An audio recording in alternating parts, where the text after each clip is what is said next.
নমস্কাৰ সকলোকে পুনৰবাৰ আপোন চৰ্চৰ অন্য এটা ভিডিঅ' লৈ স্বাগতম জনাইছোঁ। আমি বৰ্তমান সময়ত যিখিনি বাহিৰৰ মাছ খাই আছোঁ, যিবিলাক মাছ নেকি আমি চালানী মাছ বুলি কওঁ, সেই মাছবিলাক এতিয়া আমাৰ অসমত সম্পূৰ্ণৰূপে নিষিদ্ধ কৰা হ'ব পাৰে। আমাৰ অসমৰ মানুহে কচ মাছ, ৰৌ মাছকে ধৰি বিভিন্ন ধৰণৰ চালানী মাছসমূহ আৰু খাবলৈ নাপাব পাৰে। মুখ্যমন্ত্ৰী হিমন্ত বিশ্ব শৰ্মাদেৱে এটা বৃহৎ সিদ্ধান্ত লৈছে আৰু আমাৰ অসমত সেই চালানী মাছসমূহ যিবিলাক নেকি বৰফৰ ডাঙৰ ডাঙৰ কাৰ্টুনৰ মাজত আহে, যিবিলাকত নেকি বহু পৰিমাণে ঔষধ মিহলি কৰা থাকে, সেই মাছসমূহ হয়তো এতিয়া আমাৰ অসমত সম্পূৰ্ণৰূপে বেন কৰিব পাৰে।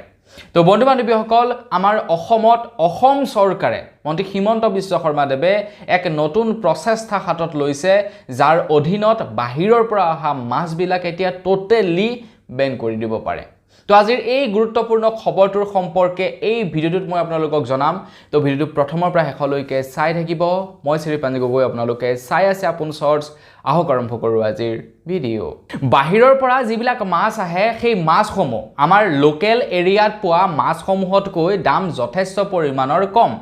যাৰ বাবে নেকি সেই মাছসমূহক বেছিকৈ ব্যৱহাৰ কৰা দেখিবলৈ পোৱা যায়। যেনে কচ মাছ হৈ গ'ল, যেনে বমপ্লেট হৈ গ'ল, যেনে ৰৌ মাছ হৈ গ'ল। এই মাছবিলাক যিহেতু বহিৰাজ্যৰ পৰা আহে, সেইবাবে এই মাছবিলাকক আমি চালানী মাছ বুলি কওঁ আৰু এই মাছবিলাকৰ যথেষ্ট পৰিমাণৰ দামটো কম। বৰ্তমান 2 টকা দাম বৃদ্ধি নোপোৱা নহয়, ঠাই ভেদে 40ৰ পৰা 50 টকা পৰ্যন্ত পাৰ কিলো দাম বৃদ্ধি পোৱা দেখিবলৈ পোৱা গৈছে। কিন্তু লোকেল মাছৰ তুলনাত সেই চালানী মাছবিলাকৰ দাম যথেষ্ট পৰিমাণৰ কম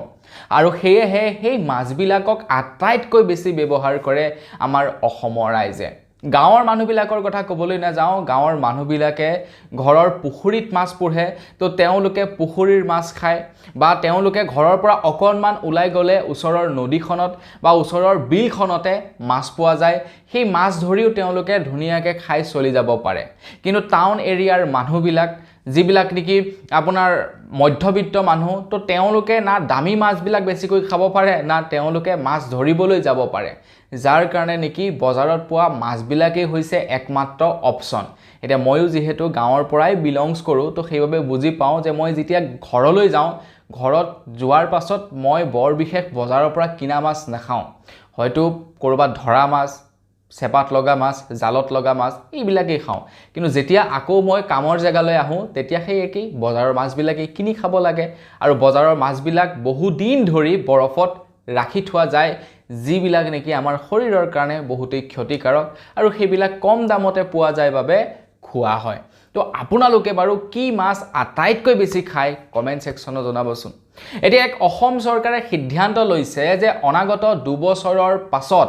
আমাৰ অসমত বহিৰাজ্যৰ মাছ আৰু নচলিব।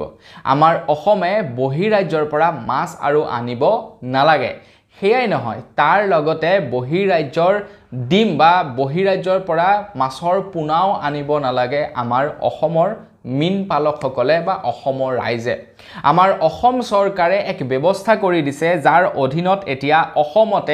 অসমৰ মানুহৰ অভাৱ পূৰণ কৰিব পৰাকৈ মাছসমূহ ছাপ্লাই কৰিব পাৰিব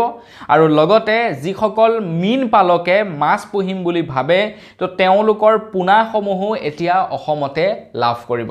অসম চৰকাৰে মীন ক্ষেত্ৰত যথেষ্ট গুৰুত্ব আৰোপ কৰিছে, যাৰ বাবে নেকি অসমে এটা ইক'চিষ্টেম গঢ়িব বিচাৰিছে,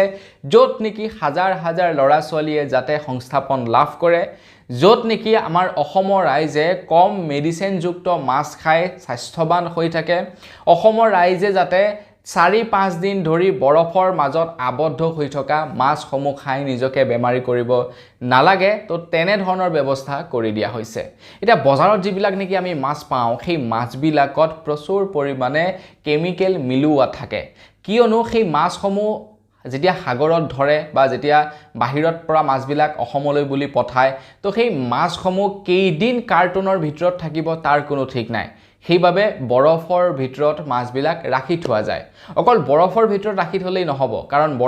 বৰফ গলিবৰ কাৰণে বেছিকণ সময়ৰ প্ৰয়োজন নহয়। সেইবাবে তাত এনেকুৱা কিছুমান কেমিকেল মিলোৱা যায়, যাতে বৰফটো শ্ল'লি আপোনাৰ গলে আৰু লগতে সেই মাছবিলাক যাতে সোনকালে বেয়া হৈ নাযায় তো তাৰ কাৰণে কি কৰে কিছুমান কেমিকেল মিলোৱা যায় যাৰ ফলত নেকি সেই কেমিকেলবিলাক আমি খোৱাৰ কাৰণে বিভিন্ন ধৰণৰ বেমাৰ আজাৰবিলাক দেখিবলৈ পাইছোঁ যেনে আমাৰ হৰম'নেল ইমবেলেন্স হোৱা আমাৰ মানুহৰ হৰম'নেল ইমবেলেন্স হোৱা ফেটি লিভাৰ হৈ গ'ল কিডনিৰ বেমাৰ হৈ গ'ল কেঞ্চাৰ ৰোগ হৈ গ'ল এনেকুৱা বহুতো বেমাৰ আজাৰে দেখা দিয়ে এনেও হয়তো আপোনালোকে লক্ষ্য কৰিছে আমাৰ অসমত কেঞ্চাৰ ৰোগৰ সংখ্যাটো বৃদ্ধি পাইছে সো হেহে অসম চৰকাৰে সিদ্ধান্ত লৈছে যে বাহিৰৰ পৰা অহা মাছবিলাক এতিয়া আমাৰ অসমত লাহে লাহে বেন কৰি দিব এতিয়া অনাগত 2 বছৰলৈকে আপোনালোকে খাই থাকিব পাৰিব কাৰণ অসমে এতিয়া প্ৰসেস কৰিছে সেই অনুসৰি মাছ এতিয়া ডাঙৰ দীঘল কৰোতে টাইম লাগিব আৰু একবাৰ যেতিয়া গোটেই প্ৰসেসটো মানে এটা সাইকেলত ঘূৰিবলৈ আৰম্ভ কৰিব তো তেতিয়া আৰু বহিৰাজ্যৰ পৰা অনা মাছ আমি খাব নালাগে অসমৰ মানুহে খাব পৰাকৈ অসমতে পৰ্যাপ্ত পৰিমাণৰ মাছ থাকিব আৰু সেই মাছ খাই আমি ধুনীয়াকে থাকিব পাৰিম হেলদি থাকিব পাৰিম এটা বজাৰত বহুতো থলুৱা মাছ পোৱা যায় যিবিলাক নেকি ব্ৰহ্মপুত্ৰ নদীত ধৰা হয় যিবিলাক বিলত ধৰা হয় তো সেই মাছবিলাক পোৱা যায় কোনোবাই পুখুৰীত পোহে সেই মাছবিলাকো পোৱা যায় কিন্তু সেই মাছবিলাকৰ দাম অত্যন্ত বেছি যাৰ কাৰণে নেকি সৰ্বসাধাৰণ ৰাইজ বা মধ্যবিত্ত মানুহে কন্টিনিউ খাব নোৱাৰে কাৰণ 1 কেজি মাছৰ দাম যেতিয়া 600-700 টকা হ'ব সেই মাছ ডেইলি কিনি খোৱাটো অসম্ভৱ এজন মধ্যবিত্ত ব্যক্তিৰ কাৰণে তো হেহে মধ্যবিত্ত আৰু দুখীয়া শ্ৰেণী মানুহৰ প্ৰথম অপচনটো হৈ গ'ল সেইবিলাক সালানি মাছ যিবিলাক নেকি 200 পৰা 250 টকা কিলোৰ ভিতৰত পোৱা যায় যেনে বমপ্লেট হৈ গ'ল কসমাছ হৈ গ'ল ৰৌ মাছ হৈ গ'ল তো এই মাছবিলাকটো আমাৰ তাতে 170 টকাৰ পৰা 200 টকাৰ ভিতৰত পাৰ কিলো পোৱা যায় মই বৰ্তমান য'ত আছো তাত বাৰু অকণমান দামটো বেছি 240 টকা মান লয় কিন্তু আমাৰ তাতেটো 170 ৰ পৰা 200 টকাৰ ভিতৰত আৰামছে পোৱা যায় গতিকে সেই মাছবিলাককে মানুহে বেছিকৈ খায় সেই মাছবিলাক মানে কম দামতে পোৱা যায় চলি যায় 1 কেজি আনিলে কেবাদিনো গোটেই ঘৰৰ মানুহখিনিয়ে খাব পাৰে সো সেই কাৰণে সেই মাছবিলাকৰ প্ৰচলনো বহুত বেছি সেই মাছবিলাকৰ বিক্ৰীও বহুত বেছি আৰু সেই মাছবিলাক মানুহৰ পছন্দ নহলেও সেই মাছটোৱে চইচ হিচাপে খাব লগা হয় এতিয়া সেই সমস্যাবিলাকৰ লাহে লাহে আমাৰ অসমত নহয় অসমৰ ৰাইজেও সুস্থ হৈ থাকিব আমাৰ অসমত সেই সালানি মাছবিলাক নাইকিয়া হ'ব গতিকে আপোনালোকে যদি বৰ্তমান সময়ত মিন পালন কৰিব বিচাৰিছে এইটো এটা আপোনালোকৰ কাৰণে ৰাইট টাইম চৰকাৰে আপোনালোকক সহায় কৰিব যাতে আপোনালোকে থলুৱা মাছবিলাক পোহপালন কৰি নিজে স্বাৱলম্বীও হয় আৰু লগতে সেই মাছবিলাক বিক্ৰী কৰি যাতে অসমৰ জনগণক খুৱাব পাৰে তো তাৰ কাৰণে আপোনালোকৰ বাবে এইটো এটা right time as a profession হিচাপে লবলৈ মিন পালনটো চৰকাৰে আপোনালোকক প্ৰচুৰ পৰিমাণে সহায় কৰিব আৰ্থিকভাৱে হওক বা বিভিন্ন গাইডেন্সৰ যদি দৰকাৰ হয় সেই গাইডেন্স পৰ্যন্ত আপোনালোকক প্ৰদান কৰিব অসম চৰকাৰৰ ফালৰ পৰা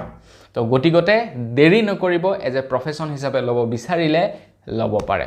তো বন্ধু বান্ধৱীসকল বস আজি ভিডিও জনাবলগীয়া খবৰ ইমানে আছিলে খবৰটো জানি কেনে পালে সেই সম্পৰ্কত জনাব যদি ভাল লাগিলে লাইক এটা কৰি দিব চেনেলটো যদি সাবস্ক্ৰাইব কৰে সাবস্ক্ৰাইবটো কৰি ল'ব পুনৰ এটা ভিডিও লগ পোৱাৰ খাতিৰত বিদায় মাগিছো ধন্যবাদ জয় অসম